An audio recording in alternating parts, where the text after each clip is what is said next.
Now, for more on this, we are joined on the line by Popcru Spokesperson Richard Mamabolo. Richard, thank you very much for joining us on the program. Good morning to you and the viewers. So, talk to us about what exactly are young South African police trainees being subjected to? What is happening? Yes, thank you. I think the first point to make is that you remember that there has not been any form of training or recruitment into the SAPS for the past 2 years due to the COVID-19 pandemic. Now, we had played a huge role in ensuring that as and when the process of recruiting starts, we also include those who had applied back then. So they would then have it would then mean that there would be a higher number. That is why we've got over 10,000 of these trainees across different colleges. So they then had to obviously be allocated to different training colleges, which under normal circumstances would not have been enough. So we did play that role now, but what concerns us now is that after having discussions with the SAPS around how they're going to ensure that these trainees actually get the proper training and the necessary treatment, this has not been done. In fact, there has just been a lot of commitment and engagement, and yet there has not been any progress. So the Gauteng Popcru structure is obviously concerned that there have been reports about over 545 of these learners who have not been receiving their stipends. But as well, we are learning recently, just yesterday, that there are also about 26 the reported trainees who are at training without files and have not been accounted for. So that shows that there are discrepancies within the human resource management, because there are different human resource management divisions, and the discrepancies would obviously be at that level, because they are the ones who are supposed to ensure that anybody who's at training is registered, is accounted for, as well as ensuring that those who are registered, of course, do receive their stipends. So these are some of the challenges that have been raised. And of course, the fact that there have been complaints about the quality of food being sent to these trainees, and of course, as well as the fact that there are shortages of food within different colleges. That then means that there's a disruption to training, and of course, as well as the allegations around harassment of female trainees, especially at the Benoni Training Center, where it is alleged that female trainees are instructed to undress in front of their male counterparts. So these are some of the issues that we will be dealing with, because we definitely want to see action from the National Police Commissioner as the person who is responsible for operational matters of the SAPS. All right. So, gosh, you've told us a lot there. So, I mean, let's start off with the last point that you just made in terms of young female trainees having to change in front of their male counterparts. I mean, surely there are facilities for female police officers where they're able to get changed in private. I mean, there are female police officers. Why would they be treated differently? Do you have any idea about the circumstances around that? And this, you were saying, is particularly or primarily in Benoni. Look, these are allegations that are coming from Benoni, but we do as well know that living conditions within other training centers as well, especially the one in Kimberley, have been quite bad, because we had agreed that there should be installation of hot water. That has not been done up to so far. So everything that we have been engaged with the management has not been fully implemented, and that we feel for a negative impact on the kind of training that is actually undertaken at this center. So all these issues are issues that are known by the management, and there have been commitments made. That is why when others were saying that the colleges should close, we refused and said that we will look into how we can best improve conditions. However, the management has not been forthcoming in this regard. Let's talk about the non-payment of the stipends now. So we're talking 2 months. Obviously, these trainees that we're talking about are registered. They're on a system. They've been vetted. They are there. And I mean, the reality is that they should be paid the stipend. So firstly, tell us, how much is the stipend, and are you fearing that there's something underhanded happening? I mean, if they are not receiving a single cent, where is that money going?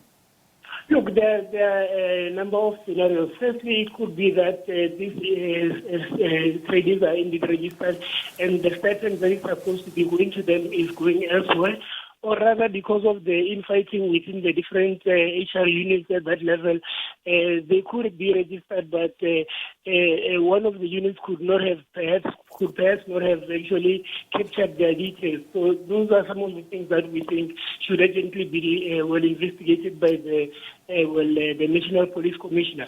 That is why we're saying that the heads of this HR human resource unit should immediately be suspended so that whatever investigations come up with, they do not interfere in the process that will be undertaken.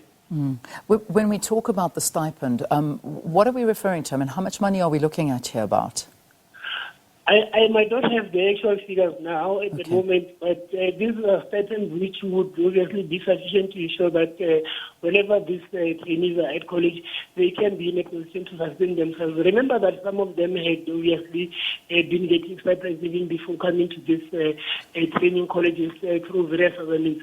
So this would be sufficient enough to ensure that whatever commitments they had, they can actually sustain them. You know, most of our youngsters are indebted and, of course, have got monthly installments to cover. So these stipends are sufficient enough to ensure that they cover all these costs. Yeah, well, I would imagine so. And I mean, besides that, it's just your basic living costs because, you know, whether we're talking about buying food or just, you know, everything. I mean, things that you do need if they're not earning anything and they are working, you know, how are you surviving? And that's the question we need to find out what's going on. You've obviously approached executives from the SAPS. What has been their response? Have they even gotten back to you at all? Look, we have obviously been in engagement with the SAPS from the time that they had been planning around how many people would be recruited into the SAPS. So we have always been part of the discussions. The only problem that keeps recurring is the fact that after having agreed on the different approaches that need to be looked into, there has been a tendency to deviate from such. So that is where the problem lies. That is why we have decided that, I mean, it's pointless to be discussing in boardrooms on a regular basis while there are no real changes on the ground. That is why we have also taken the approach to say that we will then be having a picket, and that is, of course, the detail of Gauteng. But as well, this picket as well is not only, it's obviously as part of the drive that other provinces have been having to have different pickets highlighting their challenges towards National Day of Action, because we recently had our provincial congresses and a collective bargaining conference wherein members made it clear that we are tired of talking, we are tired of boardrooms, and we need to go to the streets. So these pickets are part of what will be leading up to a National Day of Action. So this National Day of Action you're talking about is happening on Wednesday. That's what you were saying? No, this is the picket that is happening it's the picket that's taking place on Wednesday, but it's part of a build-up. The picket is part of a build-up towards many other activities which are happening across different other provinces, leading towards what would emanate in a National Day of Action. Yeah. Okay, so that's going to... Do we know when that will be taking place, that National Day of Action? Any idea, any dates, or is that we're still working up to that? Final plans are underway. Okay. I want to talk about wage negotiations because that's another issue that's still outstanding and pending. Where are you on that? Look, we have got a team of bargaining, a collective bargaining team that is obviously engaged with different other unions within the public service, and of course our structures are engaged around that. What we normally do towards the wage negotiations, we would obviously get to hear what is being put on offer, but before taking any decision, there would be some form of mandate-seeking process in which our structures would be consulted and we get their views. So the processes around that are still underway. And of course, after our structures have expressed themselves, that is when we will come out clearly on what we are saying should be the way forward. Because, I mean, already the idea and the demand, I mean, from what we're looking at some of the public sector unions is that 10% has basically outright been denied by government, saying that they just cannot afford that, and the housing allowance as well. They're just saying that they don't have enough money. I mean, in terms of police officers at this point, how are they finding it? I mean, is it difficult in terms, I mean, we all are having a difficult times in terms of getting by with the expense of living, but now when we look at even things going higher right now, you know, where does this put you? I mean, if 10% is off the table, what would be the next step? Are you happy with 4.5%? Look, we're not happy with what is being offered. In fact, most of our members are angry that over the past 2 years, their salaries have not been increasing yet, while the standard of living, well, the cost of living is increasing on a daily basis. I mean, just recently, the price, fuel prices are an increase. So our members are clearly not happy. That is one thing that through the processes of engaging and actually getting a sense of what they think we should do, we will then be in a position to act. But one thing for sure is that our structures have expressed themselves that we can no longer be visiting boardrooms where decisions are not taken, and of course, government has got a tendency to renege from their commitments.